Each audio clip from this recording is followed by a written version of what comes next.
RUU perampasan aset masih terus tertahan di gedung mewah parlemen. Apakah karena pembahasannya yang sangat rumit atau karena Presiden Prabowo yang perlu lebih tegas menekan koalisi? Kalau kalian di posisi presiden, teman-teman, pilih terbitkan Perpu demi kepastian hukum yang lebih cepat atau tetap ikuti proses alot di DPR. Ya udah, sambil nulis argumen tajam kalian di kolom komentar, yuk kita simak penjelasannya. Tapi jangan lupa subscribe channel ini, Tiang Politik. Langkah memiskinkan koruptor mendapat angin segar usai Prabowo berjanji mendukung percepatan pengesahan rancangan undang-undang perampasan aset. Namun tantangannya adalah meyakinkan mitra politik di parlemen untuk menindaklanjuti permintaan presiden. Tentang undang-undang perampasan aset itu kan tidak bisa dipenuhi juga, karena undang-undang perampasan aset itu kan mesti dibahas dengan DPR. Dan tadi juga sudah menerangkan bahwa pemerintah concern dengan persoalan ini, dan Pak Prabowo berkali-kali bahkan sebelum ada demonstrasi pun Pak Prabowo sudah menyampaikan kepada Ibu Puan agar DPR segera membahas ini. Maka apa yang bisa saya sampaikan kepada badan keahlian yang luar biasa, saya mendengar mereka serius banget mendalami ini, karena memang pimpinan Komisi 3 tidak memberi ampun. Ini harus segera dibahas. Harus segera dibahas, karena tekanan masyarakat jika ini ditunda-tunda akan semakin keras. Itu tidak akan membawa keuntungan buat fraksi-fraksi kita dan juga buat Komisi 3 dan DPR. Jadi perampasan aset tidak ada lagi perdebatan di pemerintah atau apa, tapi di DPR. Saya minta dukungan seluruh DPR. Saya minta dukungan seluruh partai politik untuk mendukung ini demi rakyat kita, saudara sekalian. Dan saya beri peringatan, apakah ada orang-orang besar, orang-orang kuat, jenderal-jenderal dari manapun, tidak ada alasan kami akan bertindak atas nama rakyat. Dan sebagai sesama pimpinan partai, saya ingatkan anggota-anggota semua partai, cepat-cepat kalau ada terlibat, Anda jadi justice collaborator. Bayangkan kalian mencuri uang triliunan di penjara cuma 3 tahun, lalu keluar-keluar tetap jadi sultan. Enak kan? Nah, zona nyaman tak masuk akal ini akhirnya berani diacak-acak oleh pemerintah. Langkah tegas mendorong aturan perampasan aset ini jelas sebuah keberanian yang layak diapresiasi. Apalagi melihat para oknum yang mendadak panas dingin karena takut hartanya disita negara. Tapi mari kita pakai logika dasar. Apakah aturan mematikan ini akan mulus disahkan atau justru sengaja disandera oleh mereka yang takut dompetnya ikut diperiksa? Coba kalian tebak di kolom komentar. Dan pastikan simak fakta di balik drama ini sampai selesai. Pak Prabowo begini, waduh, saya harus bereaksi. Karena itu rakyat kita. Rakyat saya harus membela mereka. Saudara-saudara harus bantu saya. Menegakkan kebenaran, membela yang lemah. Yang kuat, dia akan kuat. Tapi yang kuat, kalau melanggar hukum, ya kita adu kekuatan. Kuat negara atau kuat mereka. Jangan mereka ngira Indonesia lemah. Sebelum kita bongkar pembahasan pertamanya, saya ingin mengajak kalian semua yang hadir di sini untuk merapatkan barisan. Negara ini tidak akan berubah jika rakyatnya terus diam dan terpecah belah. Mari kita tunjukkan bahwa suara rakyat kecil punya kekuatan. Tekan tombol like sekarang juga sebagai simbol dukungan bahwa kita menolak toleransi terhadap segala bentuk penyelewengan uang rakyat. Klik subscribe dan nyalakan loncengnya agar saluran ini tetap berdiri independen sebagai wadah pergerakan dan suara kritis kita bersama. Bagikan share video ini ke grup WhatsApp, keluarga, dan teman-teman kalian. Makin banyak yang melek fakta, makin gemetar mereka yang mencoba bersembunyi di balik kekuasaan. Dan khusus di kolom komentar, tuliskan dari kota atau daerah mana kalian sedang menonton video ini. Mari kita lihat seberapa luas barisan rakyat yang hadir dan bersatu hari ini. Pastikan kalian menyimak pembahasan ini sampai detik terakhir, karena di akhir nanti, kita akan paham langkah nyata apa yang bisa kita kawal bersama. Wah, siapa sebenarnya yang paling ketakutan kalau harta koruptor dirampas negara? Apakah para koruptornya atau anggota dewan yang duduk di Senayan? Coba tulis pendapat kalian di kolom komentar. Mari kita diskusikan bersama-sama tanpa mencaci maki dan menyudutkan pihak manapun. Pertanyaan besar yang kerap berseliweran di kepala kita adalah, jika aturan ini begitu rasional, logis, dan sangat berpihak pada keselamatan uang pajak rakyat, mengapa pembahasannya seolah-olah mengendap tanpa kejelasan di parlemen? Aturan yang kita bicarakan ini, yaitu rancangan undang-undang perampasan aset, sebenarnya bukan barang baru. Wacananya sudah bergulir berkali-kali, kerap masuk dalam daftar prioritas pembahasan tahunan. Namun ujung-ujungnya selalu berputar dalam lingkaran janji tanpa kepastian kapan akan diketok palu secara resmi. Ada kesan kuat di mata publik bahwa aturan ini ibarat hantu yang menakutkan bagi siapapun yang memegang kekayaan tanpa asal-usul yang jelas. Ketika sebuah aturan dirancang untuk membedah transparansi dompet para pejabat, tidak mengherankan jika banyak pihak di lingkaran kekuasaan mendadak merasa kurang nyaman. Di sisi lain, publik yang sudah lelah melihat lamanya proses di parlemen mulai mendesak presiden untuk mengambil jalan pintas, salah satunya melalui penerbitan peraturan pemerintah pengganti undang-undang atau Perpu. Secara logika tata negara, presiden memang memiliki wewenang penuh untuk mengeluarkan Perpu saat negara berada dalam situasi yang sangat mendesak. Kebocoran anggaran dan kaburnya uang negara tentu bisa dikategorikan sebagai situasi darurat. Jika Perpu diterbitkan, aparat penegak hukum seperti jaksa dan polisi bisa langsung bergerak hari itu juga untuk membekukan rekening dan menyita aset-aset mencurigakan, tanpa harus menunggu persidangan yang berlarut-larut. Namun menggunakan jalur cepat seperti Perpu juga menyimpan risiko politik yang amat besar. Berdasarkan aturan hukum kita, setiap Perpu yang dikeluarkan presiden wajib diserahkan ke lembaga legislatif pada masa sidang berikutnya untuk disetujui atau ditolak. Disinilah letak pertaruhannya. Jika Perpu tersebut nantinya ditolak oleh mayoritas fraksi di parlemen, maka Perpu itu otomatis gugur secara hukum. Dampaknya bisa sangat fatal. Seluruh tindakan penyitaan yang sudah dilakukan aparat di lapangan menjadi tidak sah, dan negara justru berisiko digugat balik oleh para pemilik aset tersebut. Sebab itu, ketimbang hanya bergantung pada jalan pintas yang rawan digoyang secara politik, kunci utamanya tetap berada pada komitmen dan dorongan politik yang kuat dari pemerintah. Pemimpin negara harus menggunakan pengaruhnya untuk menekan partai-partai koalisi di Senayan agar mau menuntaskan aturan ini secara permanen. Tanpa adanya desakan yang nyata dari pimpinan tertinggi dan pengawalan yang ketat dari rakyat, aturan yang mematikan bagi penikmat uang negara ini akan terus tersandra dalam ruang diskusi tanpa pernah menjadi kenyataan. Keberanian dan ketegasan Presiden Prabowo sedang diuji. Rakyat menantikan apakah Presiden memiliki nyali yang besar untuk mengeluarkan Perpu jika DPR tak kunjung mengesahkan RUU perampasan aset ini. Teman-teman, yuk tulis dukungan kalian di kolom komentar agar Presiden Prabowo memiliki keberanian untuk mengeluarkan Perpu perampasan aset koruptor. Tersandra dan macetnya pembahasan aturan tersebut di parlemen secara langsung berdampak pada bagaimana sistem hukum kita bekerja dalam menangani para penyeleweng uang negara hari ini. Jika kita amati secara jujur, ada satu pertanyaan mendasar yang memicu rasa gemas di hati masyarakat kecil. Mengapa hukuman penjara yang dijatuhkan oleh hakim selama ini hampir tidak pernah mampu membuat para pelaku kejahatan anggaran merasa jerah? Pemandangan ini bukan lagi rahasia umum. Kita semua tentu pernah menyaksikan di layar kaca bagaimana seorang oknum pejabat yang baru saja ditetapkan sebagai tersangka dan digiring mengenakan rompi tahanan, masih sempat berjalan santai, melemparkan senyum lebar, bahkan melambaikan tangan dengan penuh percaya diri ke arah kamera wartawan. Sikap tersebut tentu amat menyakitkan rasa keadilan masyarakat. Namun, jika kita bedah secara dingin, sikap tenang dan tanpa beban itu muncul, karena mereka sangat memahami celah dan kelemahan terbesar dari sistem penegakan hukum kita saat ini. Selama bertahun-tahun, fokus utama penanganan kasus korupsi di negara kita adalah mengadili dan memenjarakan fisiknya saja, bukan mengejar dan mengembalikan uang hasil kejahatannya. Sistem konvensional kita menuntut proses yang sangat panjang, rumit, dan berbelit-belit untuk membuktikan kesalahan pribadi seseorang di ruang sidang pidana terlebih dahulu sebelum aparat bisa menyentuh harta bendanya. Prosedur birokrasi ini memakan waktu berbulan-bulan, bahkan bertahun-tahun, mulai dari tingkat pemeriksaan awal, persidangan di pengadilan negeri, pengajuan banding, hingga kasasi. Sementara aparat dan para penegak hukum sibuk berdebat soal pasal-pasal pidana di dalam ruang sidang, uang hasil kejahatan tersebut tidak pernah diam di tempat. Uang haram bergerak jauh lebih cepat daripada stempel dan surat perintah penyitaan. Sebelum ketukan palu hakim berbunyi, dana tersebut biasanya sudah dipecah ke dalam belasan rekening atas nama pihak lain, diubah bentuknya menjadi deretan tanah dan properti mewah, dipindah tangankan atas nama kerabat dekat, atau bahkan diterbangkan ke bank-bank luar negeri yang sulit ditembus oleh hukum kita. Akibatnya, ketika vonis pidana akhirnya dijatuhkan, negara seringkali hanya mendapatkan badan si pelaku untuk dikurung di dalam sel. Sedangkan harta bendanya yang bernilai puluhan hingga ratusan miliar rupiah sudah bersih, aman, dan tersimpan rapi. Bagi para oknum yang sudah gelap mata, menjalani hukuman penjara selama 3 atau 5 tahun seringkali dianggap sekadar sebagai risiko pekerjaan atau masa istirahat sejenak.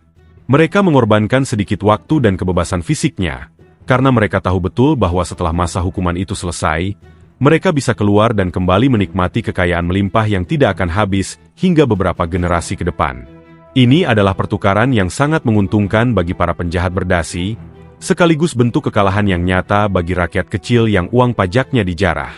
Disinilah letak pentingnya perubahan cara berpikir dalam sistem hukum kita. Logika dasar dari perampasan aset sebenarnya sangat sederhana dan bisa dipahami oleh siapa saja tanpa perlu menjadi ahli hukum.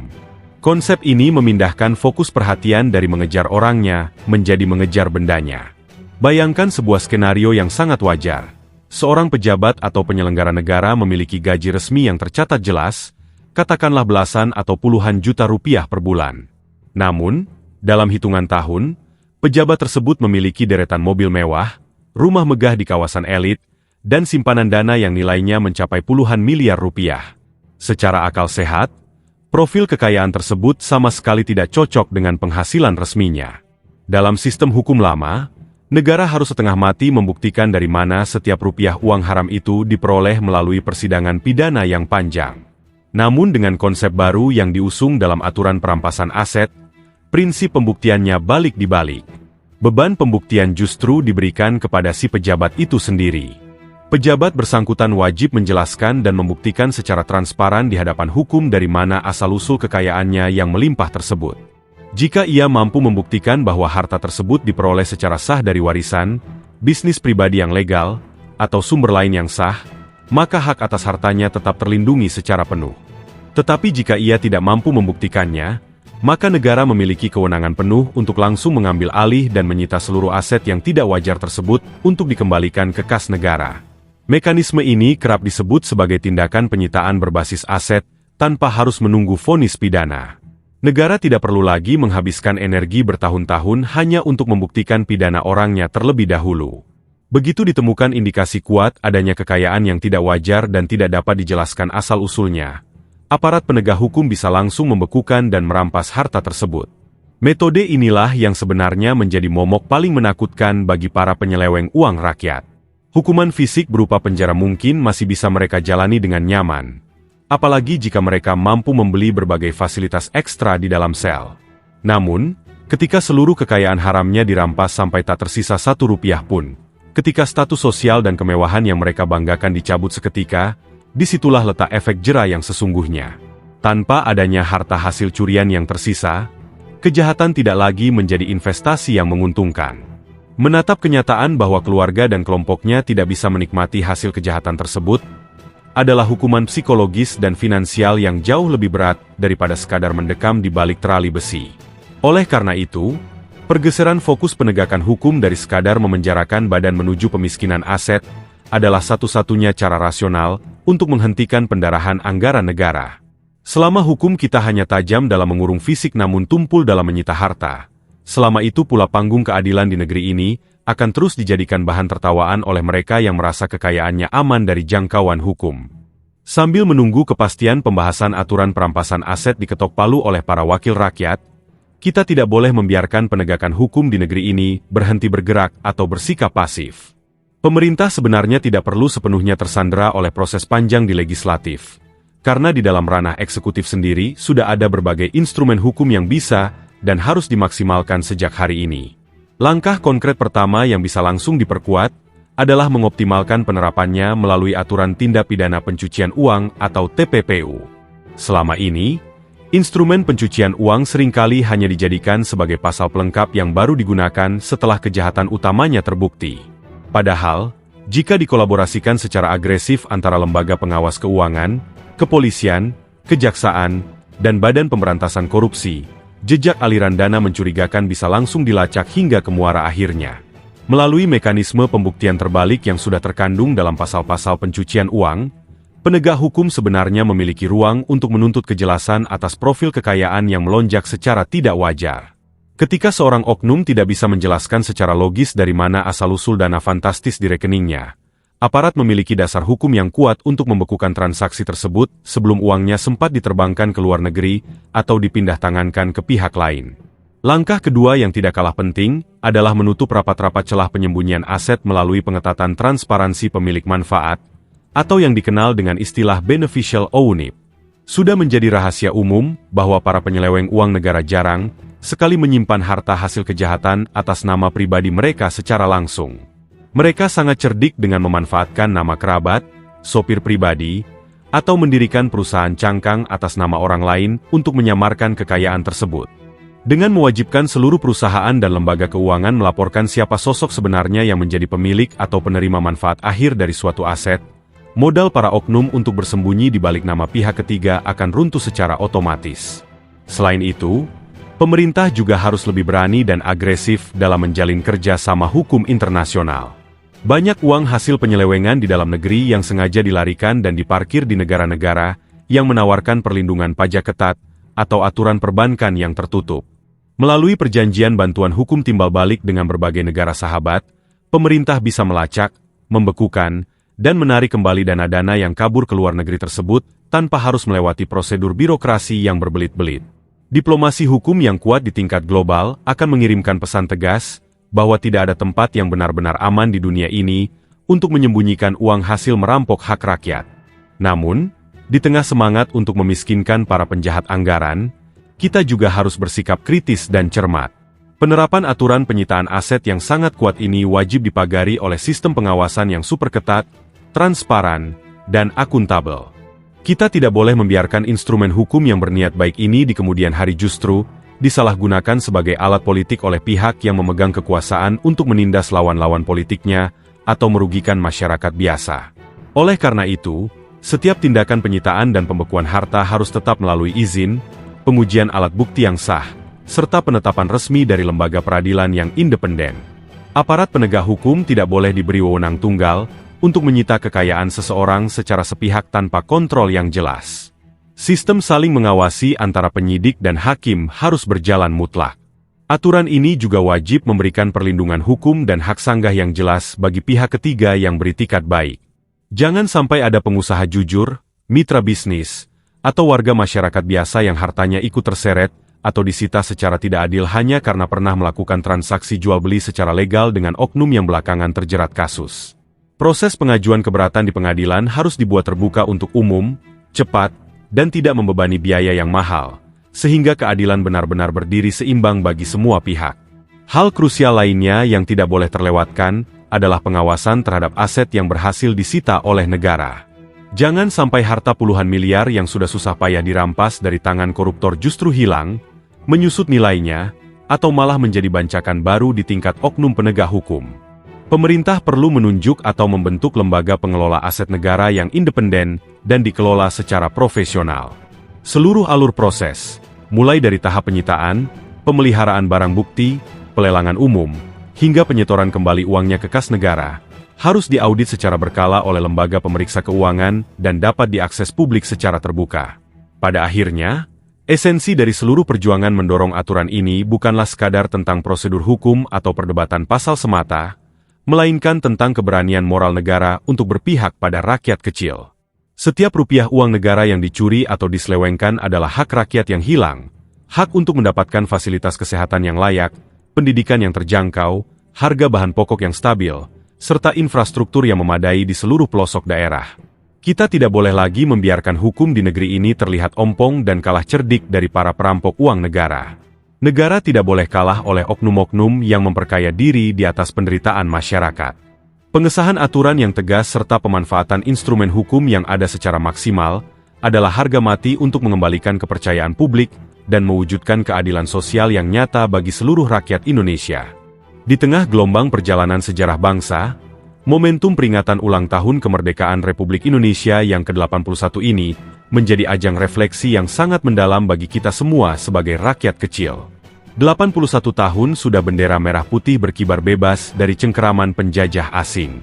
Namun, di balik riuhnya perayaan dan pekik merdeka yang berkumandang dari pelosok negeri hingga ke pelosok desa, kita tidak bisa memejamkan mata dari kenyataan bahwa perjuangan bangsa ini belum sepenuhnya usai. Hari ini, musuh terbesar kita bukan lagi pasukan bersenjata dari negeri luar, melainkan penyakit kronis yang menggerogoti dari dalam, praktik penyelewengan uang rakyat dan ketidakadilan yang merenggut hak-hak dasar kita. Sebagai masyarakat yang sehari-hari berjuang menata kehidupan, kita menaruh harapan yang begitu besar agar persoalan korupsi ini bisa diatasi secepat-cepatnya. Kita sudah lelah melihat anggaran pendapatan dan belanja negara yang seharusnya mengalir untuk fasilitas kesehatan yang layak, sekolah gratis berkualitas, infrastruktur jalan yang aman, serta harga bahan pokok yang terjangkau, justru terus-menerus digerogoti oleh oknum-oknum yang tidak bertanggung jawab. Setiap rupiah yang disimpangkan adalah kesempatan hidup yang hilang bagi rakyat kecil. Oleh karena itu, kerinduan akan hadirnya keadilan yang nyata menjadi kerinduan kolektif seluruh elemen bangsa di usia Indonesia yang semakin matang ini. Meski rasa kecewa seringkali datang menghampiri akibat ulah segelintir oknum berdasi, kita menolak untuk putus asa dan kehilangan harapan.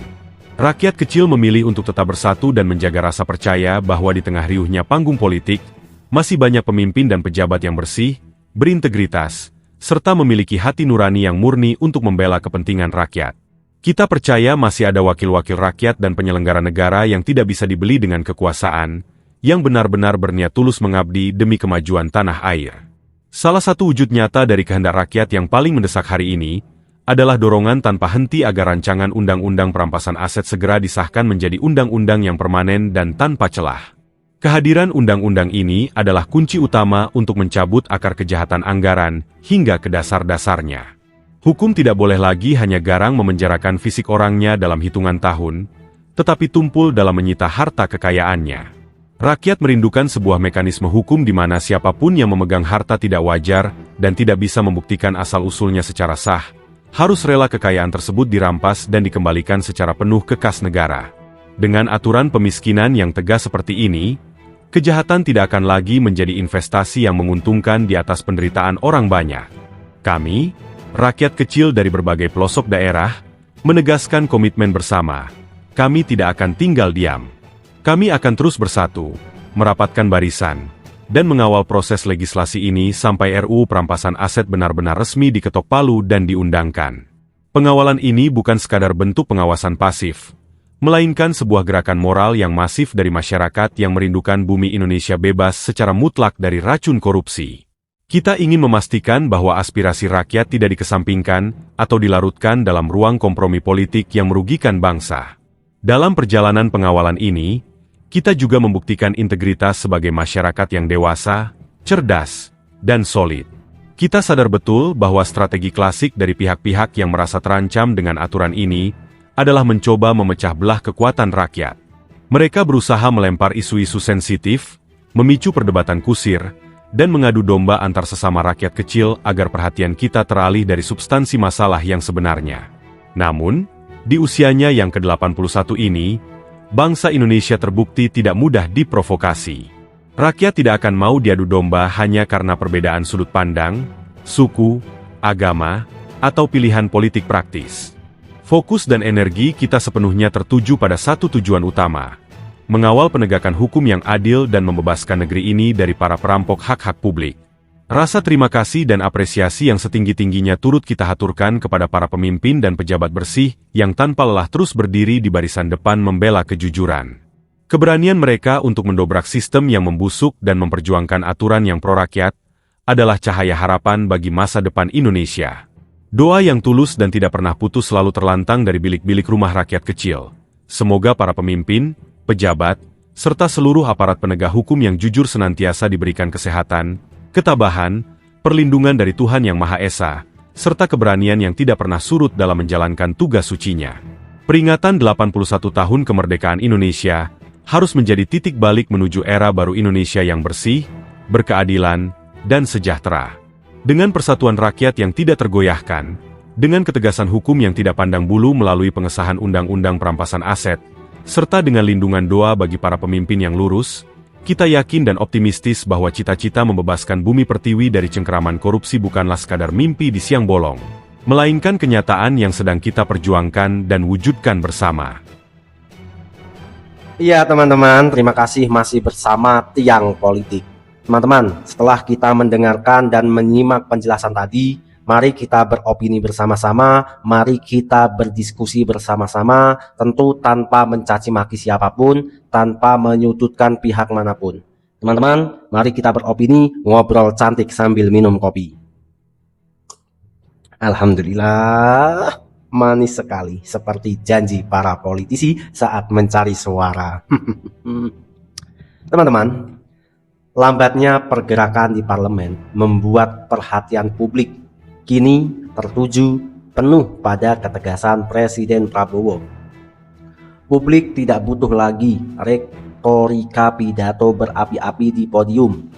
Rakyat sudah bosan sebenarnya melihat sang presiden dengan berapi-api di atas podium. Rakyat sudah bosan. Rakyat ingin melihat tindakan nyata yang mampu mendobrak tembok birokrasi yang membusuk.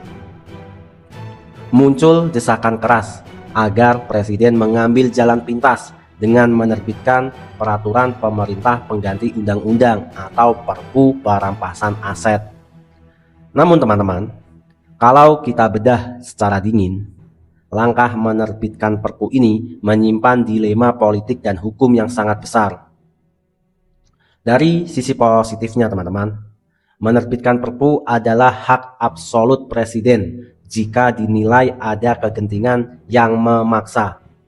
Jika Perpu ini ditandatangani hari ini, detik itu juga KPK, Kejaksaan, dan Kepolisian punya taring baru untuk langsung membekukan rekening, menyita kendaraan mewah, dan mengambil alih tanah milik pejabat korup tanpa basa-basi, tanpa menunggu proses sidang yang berbelit-belit. Tapi, resiko fatalnya akan menjadi bumerang politik. Berdasarkan pasal konstitusi kita, setiap Perpu wajib diserahkan ke DPR pada masa sidang berikutnya untuk disetujui atau ditolak. Di fraksi DPR berkoalisi, misalnya ada yang menolak, itu akan menimbulkan sebuah jebakan teman-teman. Jika presiden nekat terbitkan Perpu dan kemudian fraksi-fraksi di DPR berkoalisi menolaknya, maka Perpu itu otomatis gugur demi hukum. Dampaknya sangat berbahaya. Seluruh tindakan penyitaan yang sudah dilakukan aparat di lapangan menjadi tidak sah, dan negara justru bisa digugat balik oleh para koruptor hingga membayar ganti rugi miliaran rupiah dari uang pajak rakyat. Ini sangat membahayakan negara. Lalu teman-teman, dari sisi positifnya lagi, pembentukan undang-undang melalui pembahasan bersama di DPR memberikan kepastian hukum yang kokoh, permanen, dan tidak bisa digoyahkan di tengah jalan. Tapi sisi negatifnya memakan waktu yang sangat lama, penuh kompromi politik, dan beresiko dipangkas dan ditumpulkan pasal-pasal kuncinya oleh para anggota dewan. Itu teman-teman. Jadi ada dua sisi, skenario jalur Perpu dan skenario jalur undang-undang biasa di DPR. Lalu teman-teman, jalan keluar terbaik, gunakan taring politik dan maksimalkan senjata yang ada. Melihat dua pilihan rumit di atas, keputusan paling bijak yang harus diambil oleh pemerintah bukanlah mengambil langkah nekat yang beresiko menjadi bumerang, melainkan menggunakan modal kekuatan politik koalisi secara maksimal dan mengoptimalkan aturan yang sudah berlaku hari ini. Yang pertama, gunakan kekuatan koalisi mayoritas di DPR. Presiden memiliki modal politik yang sangat besar, yaitu dukungan mayoritas partai politik di parlemen. Presiden bisa memanggil seluruh ketua umum partai koalisi dan memberikan instruksi tegas agar fraksi-fraksi mereka di DPR mengesahkan RUU perampasan aset dalam tenggang waktu yang sangat singkat. Jika pimpinan tertinggi, para pemimpin partai itu sudah menginstruksikan, tidak ada lagi alasan bagi anggota dewan di komisi terkait untuk mengulur-ngulur waktu lagi. Jadi kuncinya, presiden itu harus mengumpulkan ketua-ketua partai. Lalu presiden memberikan instruksi tegas agar ketua-ketua partai itu memberikan instruksi kepada kader-kadernya yang ada di parlemen untuk segera mengesahkan RUU perampasan aset. Lalu yang kedua teman-teman, memanfaatkan transparansi publik sebagai senjata tekanan sosial. Pemerintah dapat secara terbuka membeberkan draft RUU perampasan aset kepada masyarakat luas, serta mengumumkan secara berkala fraksi atau anggota dewan mana yang mencoba menunda, mengubah, atau memperlemahkan pasal-pasal dalam RUU tersebut. Tekanan dan kontrol sosial dari rakyat yang melihat langsung pihak-pihak penghambat aturan ini akan menjadi sanksi politik yang sangat efektif bagi para politisi. Lalu yang ketiga, maksimalkan instrumen hukum yang sudah ada tanpa perlu pasif menunggu. Pemerintah dan aparat penegak hukum tidak boleh bersikap pasif hanya karena RUU ini belum diketok palu. Kita sebenarnya sudah memiliki instrumen tindak pidana pencucian uang atau yang biasa kita sebut TPPU dengan memperkuat kerjasama antara PPATK, Kejaksaan, dan KPK. Penyidik harta pada pasal TPPU memperketat aturan kepemilikan perusahaan serta agresif melakukan kerjasama hukum internasional untuk mengejar dan menarik aset yang dilarikan ke luar negeri. Teman-teman, hal lain yang tidak boleh kita lupakan adalah kekhawatiran masyarakat mengenai potensi penyalahgunaan aturan perampasan aset ini. Aturan yang sangat berdaya ini jangan sampai di kemudian hari disalahgunakan menjadi alat politik oleh penguasa untuk menindas lawan politiknya atau menyasar warga biasa yang tidak bersalah. Teman-teman, untuk mencegah hal tersebut, mekanismenya harus dipastikan tetap berjalan melalui izin dan penetapan pengadilan yang independen. Penyidik atau aparat tidak boleh diberi wewenang tunggal untuk menyita harta seseorang secara sepihak tanpa menguji alat bukti di hadapan hakim. Selain itu teman-teman, harus ada hak sanggah dan transparan, mudah dan murah bagi pihak ketiga yang beritikat baik, serta pembentukan lembaga pengelolaan aset hasil perampasan yang independen dan diaudit secara terbuka di depan publik. Jadi teman-teman, harus ada lembaga pengelola aset yang merupakan hasil dari perampasan. Jangan sampai aset yang hasil rampasan itu malah dirampas lagi oleh oknum selanjutnya. Jangan sampai teman-teman. Ya udah teman-teman, terima kasih telah menyimak, semoga bermanfaat. Jangan lupa subscribe channel ini, Tiang Politik. Saya Bang Ir, host dari Tiang Politik, undur diri. Sampai bertemu di video selanjutnya. See you next time. Merdeka, merdeka, dirgahayu Indonesiaku.